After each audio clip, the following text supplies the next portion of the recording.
Welcome to AO On Air. This is a podcast from ActiveOps, allowing us to present you topics ranging from operations management, leadership, technology, and new innovations. Check out all our episodes on YouTube channel AOTV or with your favorite podcast platforms such as Apple or Spotify. Now let's begin. Hello and welcome to AO On Air. My name is Michael Cups and I'm the host of this podcast. It's hosted by ActiveOps.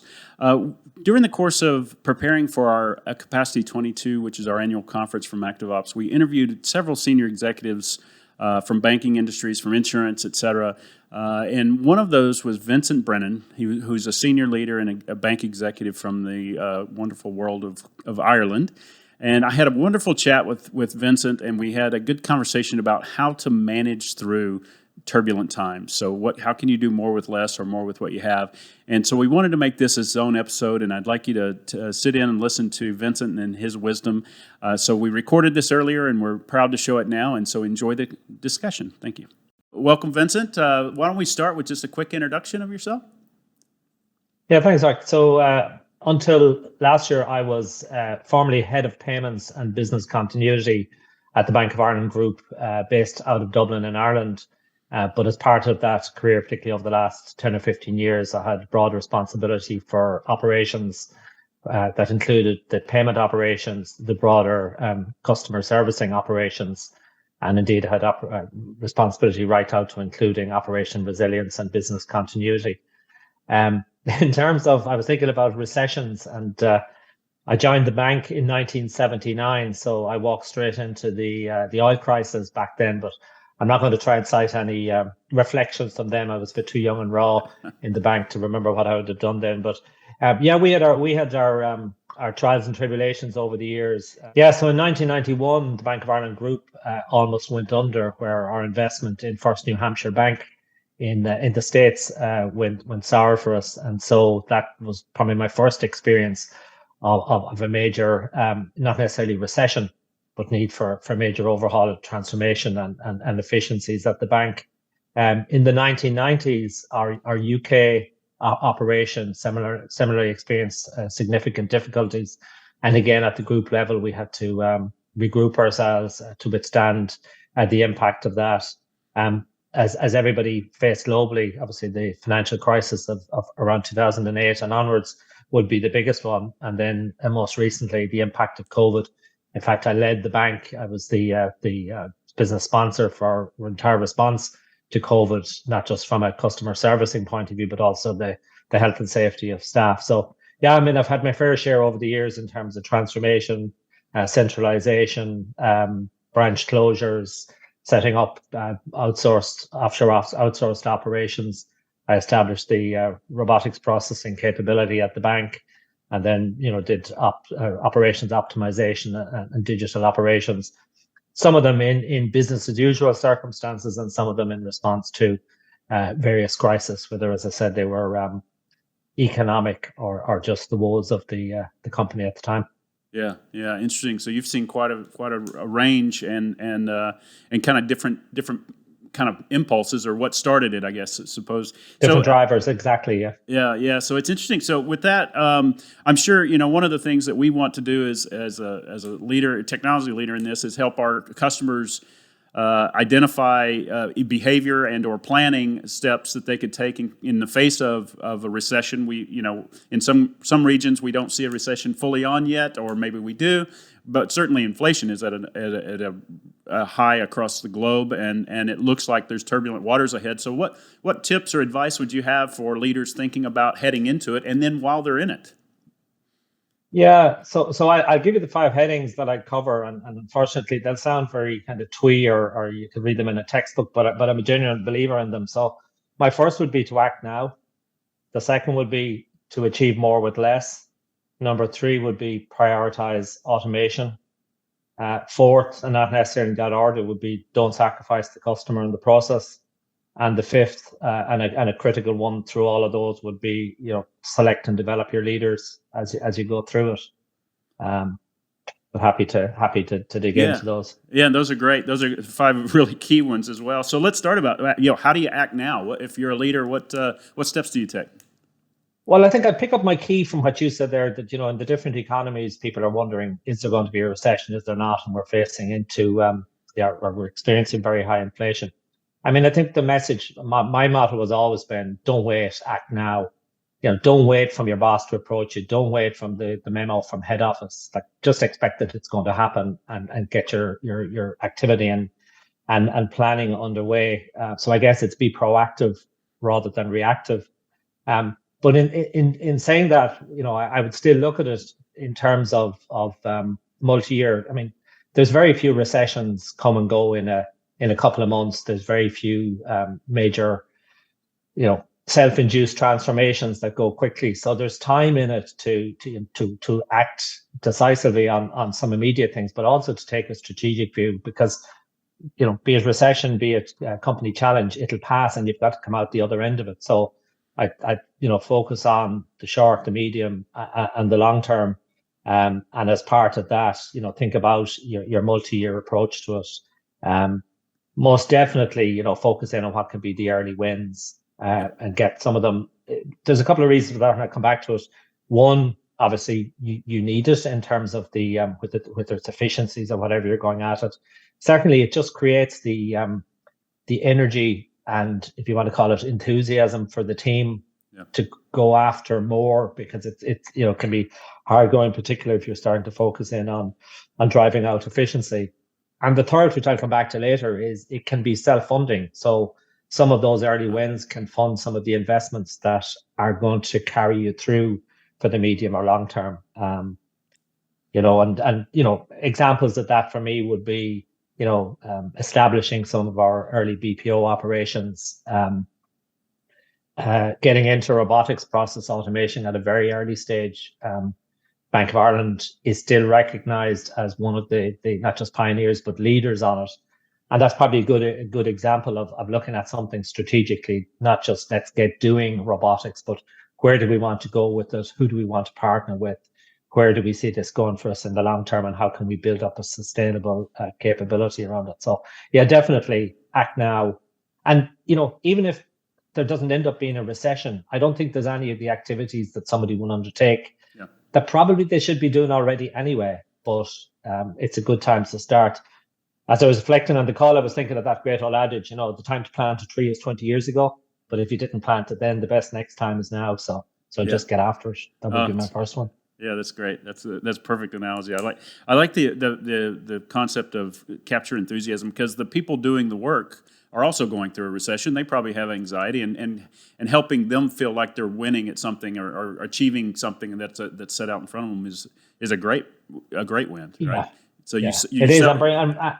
I'm bringing colleagues through the journey, even if over the period of it some are going to have to leave you, is really, really important. And we'll come back to the theme later of the voluntary parters, but also the voluntary stayers. So you've got to manage both audiences as you go through tough times. Sure. Well, okay, so the next item you had was achieve more with less, I believe is how you phrased it. Yeah, and I think there's two aspects to that. One is, from a work point of view, it's trim the fat, but preserve the muscle, and really get into identifying where, some of the inefficiencies are that, no matter how many times you've looked at it, there's always some more there. So whether that's, pointers to it, which are, there's too much rework, there are too many queries coming into us via customers, our call centers are inundated. Like, what are the drivers behind that? And typically, what you'll find, if you challenge workflow and challenge processes, is that there are inefficiencies along the process that are creating valueless work, to be honest. Right. So if you can get rid of that, that's an awful lot better than have to go after things that are actually delivering value to customers. Yeah. Another side of that is trimming the portfolio. So the best example I could give on that would be the number of debit or credit card propositions we had for our customers, which grew up over time, and, at different points seemed to have a good business case. So, a niche card for a university fraternity, for a club or something. But when you stand back and look at it, it's got very minimal customer base is not driving out any economic benefit, and the usage pattern by the customers has waned off, and yet you're carrying costs, be it from your suppliers or some internal costs. So, those are easy things to do, but have probably been long fingered. So try and get those out of the way as well. And, the other key one though is, for me, would always be eliminate the work first before you think about letting employees go or reducing your resource base, whether that's internal or external, because it's an awful lot easier work or look at the remaining workforce in the eye when colleagues are leaving. Unfortunately, we never had to go the route of forced redundancy. It was always voluntary. But the people that are remaining have to carry the remaining work. So if you can show them, and that's where it's not an advert for it, but it was really powerful for us. We partnered with Active Operations on our ops efficiency side. So we were able to show the workforce and workload efficiencies we were driving out and demonstrate that the remaining workforce were fully capable to carry the remaining workload. Yep. And I remember distinctly one particular Christmas where we had a significant exodus of colleagues and being able to sit down, not just with the leaders, but some of the teams. And they went home content at Christmas that they weren't facing a tsunami of work after Christmas, that this had been done in a way, and they'd been party to it. That meant that they had a manageable level of work to do afterwards, even though we were done. So again, it's a good example of achieving more with less. Yeah, very good. Excellent example. Okay, great. And so the third point you mentioned was look for automation opportunities, I believe. Yeah.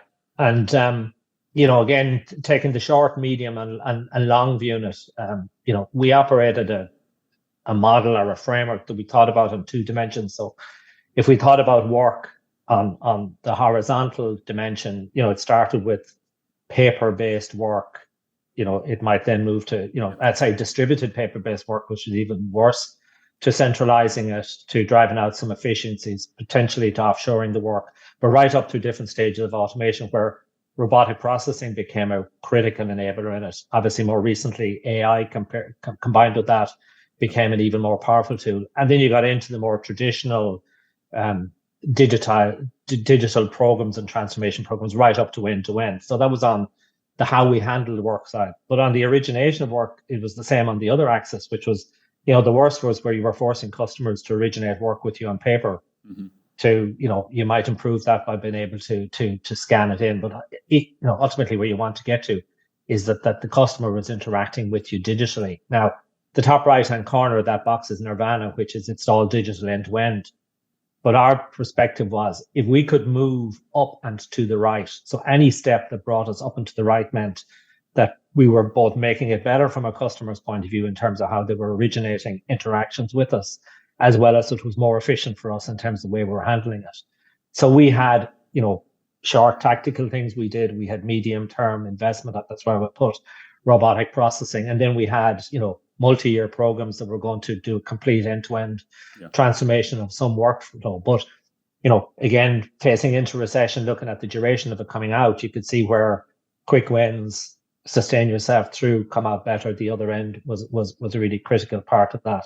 Yeah. The other piece of it was that idea of self-funding, which I mentioned early on. So some of the early wins created the investment capacity for whether it was robotics or other things. And if you think about it at a time of recession, the last thing your chief financial officer needs is you coming to them telling them you need investment in X when they're trying to reduce, the capital burden or whatever. So if you can turn up and say, listen, we're able to create the following efficiencies, and if we can retain X amount of it for the following, we can sustain that, in fact, drive further out over the period. And that's kind of like a chief financial officer's dream. Yeah. So you're giving them back something, but the piece that you're retaining, you're driving further. So that was always a key one. So being clear, like scanning the market, working with your partners or wherever, where were the digital areas to invest in them was critical, and just having the capacity. The capacity to do that. And, we did a couple of number of things. I talked about robotics processing. Another one, for example, for us, which, really changed the proposition at our branches was investing in automated teller machines that were able to accept lodgements as well as pay out cash. And in fact, the ones ultimately that were able to recycle cash, so there was no handling in it. Some customers were lodging, some were withdrawing, and the machine was doing the work. So there was huge efficiencies in that.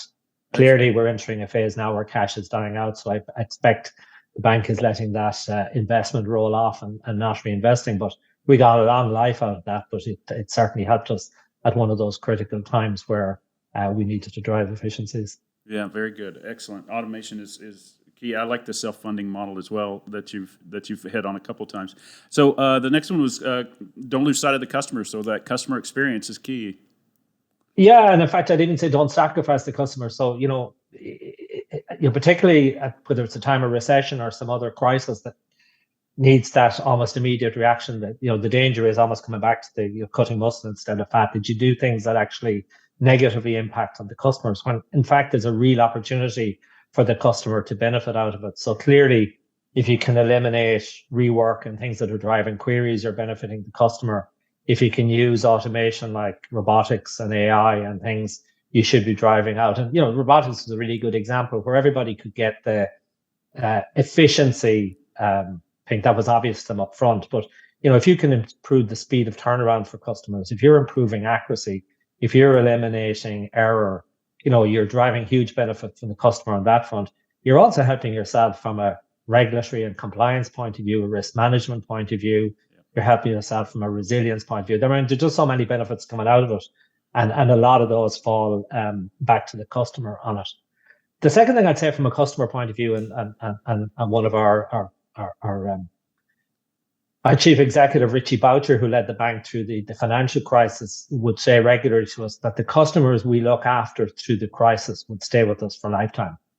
So there's actually an opportunity in crisis if you can really focus in on areas where you're adding value or improving process to customers, where that's going to pay off. You made reference yourself that everybody's struggling at a time of be it high inflation or recession. So people remember a lot more the good things that were done for them at that time. So I think that can pay out hugely for customers. And I think the last piece around it is the more that you're professionalizing your operation, then as part of that, the more that comes across as obvious to your customers as well. So do more with less, prioritize automation, but there isn't a need to sacrifice. In fact, there's an opportunity to enhance for the customer in the process. Yeah. And that professionalizing operations maybe leads us perfectly into your fifth point, which is you build better leaders, right? Yeah. And again, you don't wake up one morning and just get inspired that I better go and find them. You should be identifying them, and particularly, some of the natural leaders in it. If I go back to my first piece, in terms of acting now, my first step would always have been to bring in the leaders, share the challenge with them, explain the why we need to do, and help and encourage them to be the ones to figure out what we need to do, or at least make them a large part of doing it. Because it's an awful lot easier. For one part, they're closer to the coalface. They're working with the teams.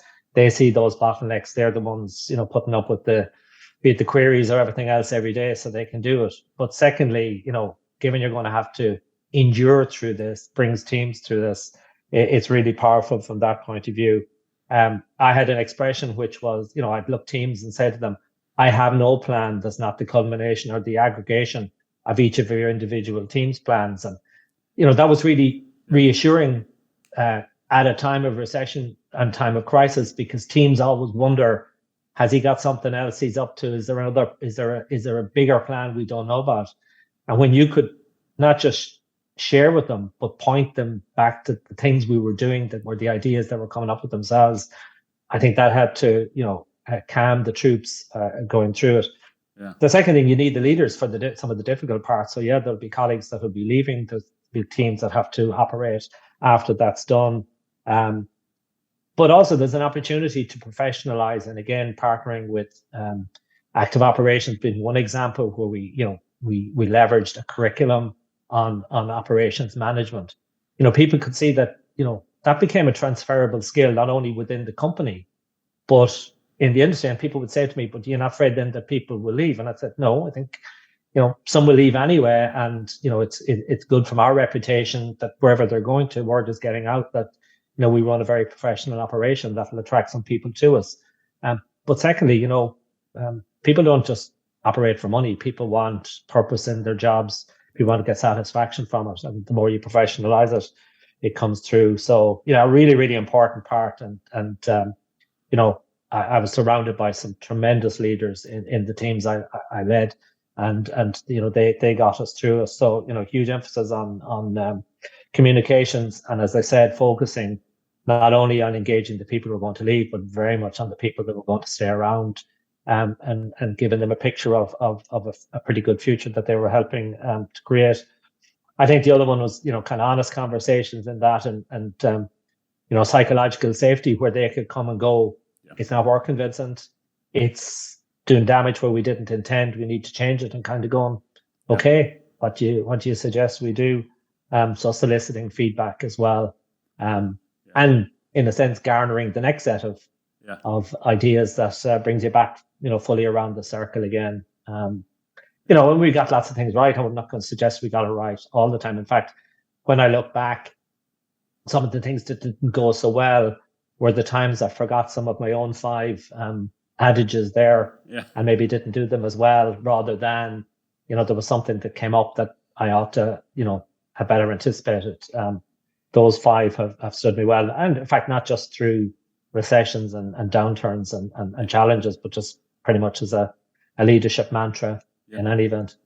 Yeah, it's interesting. Thank you so much, Vincent. Those are fantastic points of view and experiences that you shared. And I kind of go back to the top of it, and this analogy may or may not work, but when you talked about you could plant a tree 20 years ago if you didn't plant it now, so kind of act now. But if you did plant it 20 years ago, along the way, when I was listening to your explanation of these, there's areas where you can make that tree grow and thrive, right? You mentioned if you've got the trimming portfolio, for example, if you've got limbs that are going the wrong direction, trim it off and watch the tree grow up. Yeah. If you do it right, customers are going to be there because they're going to love that tree and they're going to come visit it. And if you train the leaders to take care of that tree, it's going to be there for a lifetime. So it's really, I don't know if that's a good analogy or not, but it inspired me along the way you told the story and built the story. Like I always feel if there's something that you can latch a story onto, then it's much more memorable. So if that's helpful, a bit more memorable, I think it works. Yeah. Excellent. Well, thank you so much, Vincent, for this time. While we're still recording, it didn't matter. Is there? What are you up to? Are you retired? Or are you looking for another thing? Are you doing consulting? You helping companies? Yeah, I'm a bit in the middle of both. Yeah, I'm having taken some time out, because particularly coming out of the back of managing the COVID-19 for the first year and a half, I took some downtime. But yeah, I'm back and I'm doing some consulting and advisory work. But I'm in the market as well. So if you looked at me on LinkedIn, it'll say open to work. So lots of encouraging conversations at the moment, and this whole area of operations and digital operations and that is a huge area of opportunity and focus. And I think not just for traditional players, but I think that you're seeing a lot of fintech and others who've now realized that it's great having business models that are acquiring lots of customers, but actually you need to start generating money. So I think the fin part of fintech, the other dimensions of finance that are part of that one are going to come home to bear. So focusing on a really commercial propositions, driving out more efficient operations, but also things like the regulatory side, the operation resilience. So there's huge happening on that side. So it's too early to give up. There's too much happening. I have too much energy. So I'll be back busy fairly soon. Well, excellent. Well, I'll offer to you if you want it. We also record a podcast in the same studio, and Joe produces it. I'd love to have you on as a guest of that, where you can you can also promote your own advisory services, but we can also just cover various topics rather than following the strict script that we had for this particular exercise. If you're up for it, I'll send you details. We can. I would, because I'm keeping very engaged, and I probably have more time at the moment to be close to what's going on broader in the industry, because yourself, when you're in the day job, you're doing as much of that as you can, but never as much as you can do when you think. So I have a broad horizon of what I'm trying to keep pace of at the moment. So very happy, and love to take you up on that. And I'll see you next month in London. Yeah, absolutely. We'll see you there, and I'll just drop you a note when we have a time to schedule, and we'll just do it like this. We'll send you a Zoom link. Super. Great. and chat. Nice to see you. Thank you so much. Yeah, you too. Thanks a million for organizing it. Cheers. Yeah, Bye-bye. have a wonderful weekend.